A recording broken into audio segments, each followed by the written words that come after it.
Hola, ¿cómo están? Soy Francisco Blaunde. Bienvenidos a una nueva edición de Hablemos del Mundo. En esta oportunidad vamos a dedicar esta edición a la elección en Argentina, que como saben ha tenido un resultado bastante sorpresivo en su primera vuelta. Y para tratar de entender ese resultado y lo que puede venir en adelante, vamos a conversar ahora con Gustavo Córdoba, habitué de este programa, prestigioso analista político allá y también, por cómo no, encuestador. Hablemos del Mundo es auspiciado por Teje Láser Oftálmica. Teje Láser Oftálmica, comprometidos con tu visión. Bueno, gracias por haber aceptado la invitación. Vamos a tratar de comprender qué ha pasado y qué puede pasar en Argentina. Así que va la pregunta, pues, ¿qué ha pasado? Bueno, Francisco, muchas gracias primero por la invitación a pensar en voz alta. Pasó de todo y creo que una de las características más importantes para explicarle a alguien que no vive en este país o que no es argentino es entender que hay una fuerza política que es el peronismo, que tiene, mucho que ver en esto que pasó el domingo, ¿no? Es esa fuerza política la que generó y genera, y seguramente va a seguir generando por esta característica que te voy a decir, odios y amores encontrados, ¿no? Pero la característica principal de esta fuerza política no es que defiende la justicia social, no es que es pragmática, entonces depende del contexto internacional, va para un lado, va para el otro, puede ser conservador o progresista, depende del contexto, sino que hay una característica que la encontramos desde la década de los 80, para ser más precisos, desde el 83, porque estamos festejando en Argentina el 40 aniversario del retorno a la democracia, y en estos 40 años el peronismo siempre ha mantenido un piso electoral, Francisco, de por lo menos 37 puntos, que es lo que acaba de sacar Sergio Massa. Cuando todo el mundo lo daba al peronismo por terminado, liquidado, saldo de retazo, ¿viste? Ya para liquidación, ya estaba todo, el peronismo reconstruyó su identidad electoral y obtuvo un triunfo que prácticamente te diría, de las 30 encuestadoras que hay hoy a nivel nacional, un par quizás lo vieron, ¿no? No había ningún consenso para la victoria del peronismo. Y sin embargo, tenemos que empezar a hablar de un montón de cuestiones. La campaña del peronismo, quirúrgica, profesional, quizás, fíjate la consideración, fue la peor elección en términos numéricos del peronismo en la historia. Y sin embargo, por la sorpresa, quizás fue la más importante, porque cuando ya lo daban por muerto, resurgió de las cenizas. Erige a un nuevo liderazgo, Sergio Massa, fue todo un hallazgo y un acierto comunicacional, su presentación en soledad en el momento cúlmine del domingo a la noche, cuando enfrentó por primera vez las cámaras de televisión. Su discurso fue un discurso muy trabajado, muy polido. Mira, Francisco, él se detuvo en su narrativa en cada uno de los aspectos importantes de la elección, se detuvo en mencionar a cada uno de los sectores que van a ser relevantes a la hora de definir esta elección, y tiró una propuesta que muchas veces suena muy bonita, pero no siempre es fácil de hacerla operativa. Tiró que él iba a encarar un gobierno de unidad nacional, ¿no? ¿Cuántas veces hemos escuchado en América Latina candidatos que ofrecen esa conjunción de palabras bonitas? Pero creo que hay un aspecto que hay que empezar a considerar también. Quizás, como nunca antes en la historia, la Argentina necesita un gobierno de unidad nacional por la gravedad de la crisis y porque no hemos tenido hasta aquí la oportunidad de ver cómo los políticos se ponen de acuerdo en definir políticas de Estado. Así que, si esta es la oportunidad, bienvenido sea. Ahora, hay dos errores, el de Milei y el de Juntos por el Cambio, sobre todo Mauricio Macri. ¿Cuáles fueron los errores de Milei? Primero, creer que tenía la elección ganada. Esto que voy a decir es muy de sentido común, pero apropiado. Nadie gana hasta que gana, Francisco. Claro. O nadie pierde hasta que pierde. Claro. Y en el caso de Milei, tuvo 10 días en los cuales él, su candidata a vicepresidente y toda su dirigencia parecía que hablaban para que la gente no los votara. Tiraron cosas tremendas. El punto máximo, la propuesta de romper relaciones diplomáticas con el Vaticano, porque les cae mal el Papa. A ver, no me equivoco cuando digo que la mayoría de los pueblos, pueblitos, ciudades pequeñas, ciudades medianas, de toda América Latina, no solamente la Argentina, son más bien conservadoras y profundamente religiosas, ¿no? Mayoritariamente católicas. Entonces, como que Milei tuvo enfrente un adversario que yo no lo desearía en ninguna campaña electoral. ¿Por qué? Porque mientras la política, los medios, las empresas, la justicia, ya no tienen credibilidad ahí, a esa escala de los pueblos, sí la tiene todavía la Iglesia Católica. Entonces hubo muchos votantes que quizás cambiaron el voto a último momento y lo hicieron en defensa propia. Dijeron, bueno, ¿cuál es el candidato que defiende más al Papa? Massa. Bueno, vamos con Massa. Creo que allí hay una de las razones. Milei ciertamente tiene un piso de votos importantísimo, pero me parece que no sé si va a poder conseguir el auxilio de la parte que le hace falta para ganar la elección. ¿Por qué? Porque en el día de hoy, la otra parte que jugó en esta elección, que fue Juntos por el Cambio, la candidata Patricia Bullrich, guiados por la mano o por el liderazgo de Mauricio Macri, sumó, creo ya, el último fracaso de esa coalición política. ¿Por qué digo esto? Porque en la práctica están rotos y no creo que vuelvan a funcionar con una misma identidad político-electoral.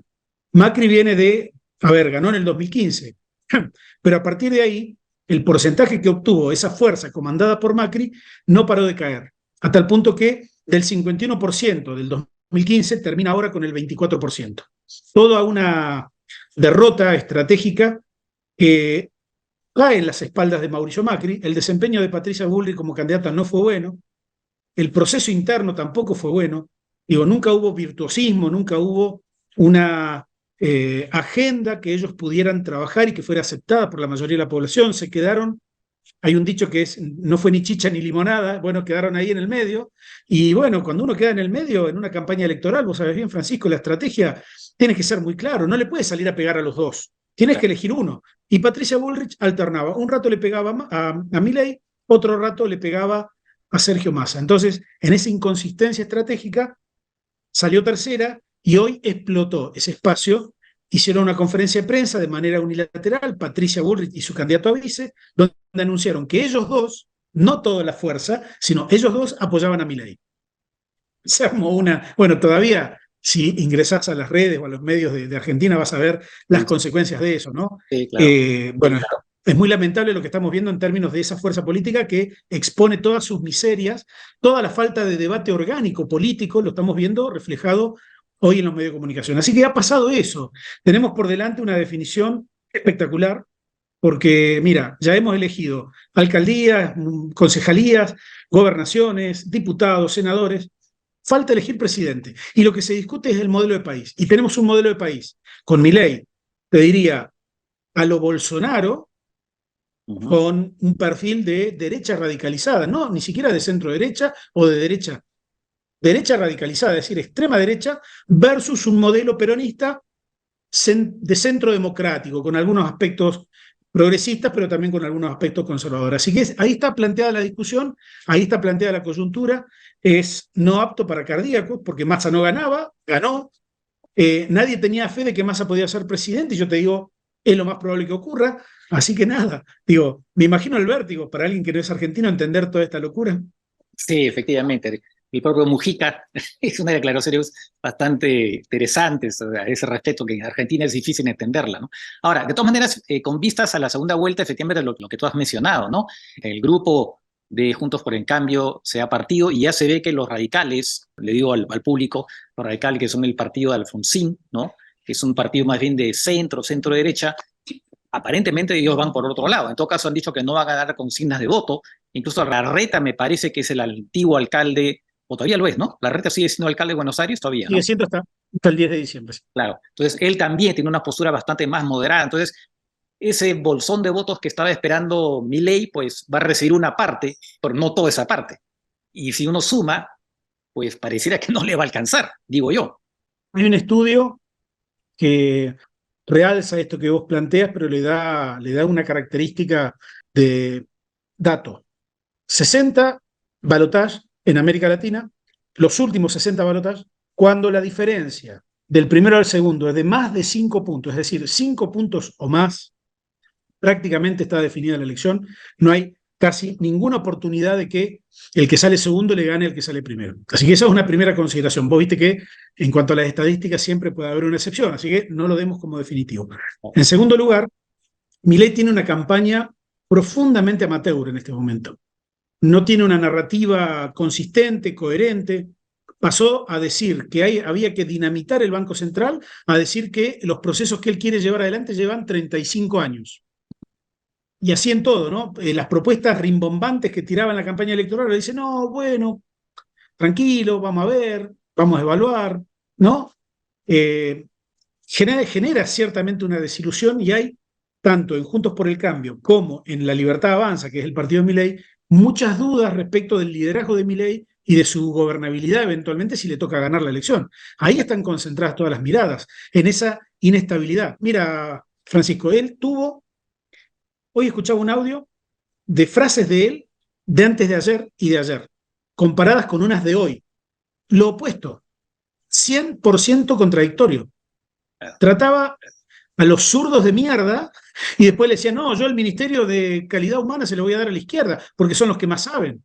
Es decir, realmente para el votante, sobre todo en un balotaje, porque hay que prestar atención a esto, y voy a tratar de ser lo menos técnico posible, ¿no? En la PASO, en la primaria, se vota con las tripas, con las entrañas, con las vísceras, ¿no?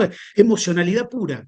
La primera vuelta es un espacio en donde se vota con el corazón, con la identidad, digo, con la ideología, si soy peronista, voto, si soy radical, voto de acuerdo a eso. Pero la segunda vuelta, el balotaje, es una elección que poco y nada tiene que ver con las anteriores. ¿Por qué? Porque allí es donde se verifica que puede existir, y en gran medida, el voto táctico, o el voto inteligente, o el voto racional, como le decimos, ¿no? ¿Por qué? Porque quizás haya votantes de la PASO y de la primera vuelta que jamás hubiesen soñado en votar a Massa, pero para que no llegue Milei a la presidencia, es posible que ese votante elija votar a Massa como el mal menor y esté dispuesto a hacer el sacrificio. Total, como te dije antes, ya se eligieron los intendentes, los gobernadores, los concejales, ya la representación está asignada. Entonces, muchos votantes concurren a votar con un margen de libertad y un margen de acción muy, muy interesante. Así que yo diría, Milei está subestimando este contexto y Massa, creo, está haciendo del manual de las campañas para el balotaje, yo creo que Massa está, pero cumpliendo al pie de la letra el protocolo ideal, ¿no? No está arriesgando demasiado, no está siendo despectivo, está tratando de hablar con todos los sectores, así que bueno, vamos a ver si de alguna manera Milei tiene chances de recuperarse y de emparejar un poco la elección. Ahora, antes de cerrar, la relación con el kirchnerismo, ¿no? Hay esta alianza que hubo con Cristina Kirchner, ¿no? Ella de una manera avaló a Massa. ¿Qué va a pasar ahora? Porque no sé cómo a nivel del Congreso quiénes son los que han sido elegidos, si son candidatos kirchneristas o no, pero si Massa quiere efectivamente hacer una especie de gobierno de unidad nacional, puede tener algunos problemas con el kirchnerismo. O sea, ¿qué podría pasar? Ayer, por ejemplo, no he visto si Cristina se ha pronunciado, no he visto hoy día, la verdad. ¿Qué podría pasar en esa relación? Primero decirte que ese mismo error cometió Patricia Bullrich. Ella le enfocó en la recta final, toda la artillería se la apuntó al kirchnerismo. Y déjame decirte algo que me parece de estricta justicia. Más allá de que sé perfectamente bien lo que genera a favor y en contra el kirchnerismo, en Argentina y fuera de la Argentina, hay un hecho objetivo. Ya van 2 procesos electorales presidenciales donde el kirchnerismo no logra montar un candidato propio. Esto es el fiel reflejo de la preponderancia que tiene el kirchnerismo dentro del peronismo. Digo, yo no le resto mérito ni se lo agrego, simplemente señalo que el peso real del kirchnerismo es mucho menor de lo que todo el mundo supone. Sobre todo Cristina, a quien todo el mundo respeta, pero al resto del kirchnerismo yo te diría, no sé, tengo mis dudas. Hoy el kirchnerismo, como le dice Patricia Bullrich o le dice todo el mundo, se reduce a una decena de intendentes en la provincia de Buenos Aires, tendrán diputados en algunas legislaturas provinciales, tendrán también diputados nacionales y algún senador, pero la verdad es que no alcanza ni siquiera a ser la primera fuerza dentro del peronismo. ¿Se entiende? Entonces, es como que hay que entender también que el tiempo ha pasado, Sergio Massa tiene toda la potencialidad de ser el nuevo líder del peronismo, al menos, ¿qué entiendo yo por liderazgo? Liderazgo preponderante cuando logra ordenar y sacar los mejores resultados electorales. Eso fue mérito, 100% de Sergio Massa. ¿Significa esto que Cristina Fernández se va a retirar? De ninguna manera. Pero hay que entender que la influencia quizás de Cristina Fernández de Kirchner en este momento es muy inferior a la que tenía, por ejemplo, con respecto a Alberto Fernández. De acuerdo. Y a la última pregunta, acá en el Perú se ha dicho mucho que se explica lo del peronismo, que lo que pasa es que el peronismo pues les dan empleo, se ha hecho una similitud con el APRA, ¿no? Porque efectivamente el año 90, después del desastroso gobierno de Alan García, el primer gobierno, el candidato del APRA obtuvo 22% de los votos, o sea, un voto importante. Y dijeron, sí, pues el APRA es una fuerza como ahora lo es el peronismo. Muchos decían, no, lo que pasa es que en el fondo es una relación clientelar, tienen clientes más que simpatizantes, por lo menos se dice eso acá. ¿Tú dirías que en parte la explicación de la resiliencia, como tú dices, del peronismo, tiene que ver con eso? ¿O es, bueno, obviamente es más que eso, pero digamos, si uno tuviera que decir esto pesa más, esto pesa menos, si se puede hacer, ¿cómo lo dirías tú? Posiblemente se hace una descripción de otra época, porque hoy los movimientos sociales no adscriben de manera directa al peronismo, sino que mantienen quizás una relación de cercanía a donde se derivan todos los planes sociales y ellos articulan de una manera diferente a lo que articulaba anteriormente el peronismo, por ejemplo, en la época de Duhalde, con los famosos planes Trabajar.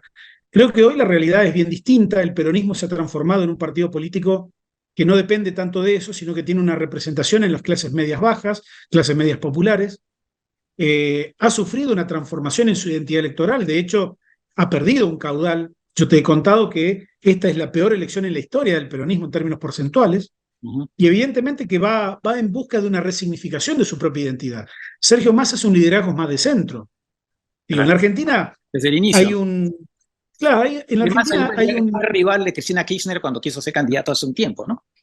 Exacto. Y fue socio de Mauricio Macri en el 2013. Fueron juntos en esas elecciones. O sea, digo, no hay sorpresas. Lo que sí está claro que para entender al peronismo hay que entender la historia de la Argentina también, ¿no? En la Argentina hay como dos grandes espacios de poder. Uno es el peronismo y otro son las Fuerzas Armadas. Históricamente, sobre todo desde 1950, 1940 hasta hoy, esa ha sido la división, digamos, con golpes de Estado incluidos, y creo que Massa, mientras estuvo del lado de afuera del peronismo, tuvo un éxito relativo, pero nunca logró perforar su techo electoral. Dentro del peronismo, Massa está encontrando, sí, un momento, un piso electoral con posibilidad de ser presidente. Mientras que el partido militar, que encontró en una época al radicalismo, hasta Alfonsín, porque Alfonsín no comulgó para nada con el partido militar, cuando Macri llega en el 2015, logra armonizar intereses con todos los sectores conservadores de la Argentina y ahí viene su éxito con Cambiemos, ¿no? Creo que en este punto es interesante advertir que la candidata a vicepresidenta de Milei es una representante directa de ese espíritu de los golpes de Estado en la Argentina. Es una persona que niega los derechos humanos, que niega el golpe de Estado, que niega todo lo que pasó en esa época oscura, que ya además forma parte de una cosa juzgada, porque fueron condenados y juzgados por la democracia, ¿no? Así que así estamos en este momento, ¿no? En un revival, creo yo, peligroso también, ¿no? Porque admitir, rediscutir cosas que ya formaban parte de los valores democráticos de nuestra sociedad, a mí no me causa ninguna gracia, pero bueno, vos has visto que la Internet, en lugar de hacernos mejores y más democráticos, lo que nos ha generado es una enorme cantidad de ignorancia, sobre todo del pasado. Hay cosas que se han resignificado y hoy todos tenemos opiniones divergentes, ¿no? Claro, efectivamente. Bueno, muy bien. Creo que hay para hablar mucho más, evidentemente, pero va a ser efectivamente muy interesante la segunda vuelta, aun cuando, es verdad, pareciera, en todo caso, que las mayores posibilidades la tiene Massa, ¿no? Pero en fin, seguiremos viendo. Gracias, Gustavo, por estas explicaciones y por supuesto te llamaremos para comentar los resultados de la segunda vuelta. Tú sabes que es un placer para mí, bueno, decirte nada más que nadie gana hasta que gane y nadie pierde hasta que pierde, así que hay que esperar el soberano que emita el voto y bueno, defina esto allá por el 19 de noviembre. Ok, gracias nuevamente.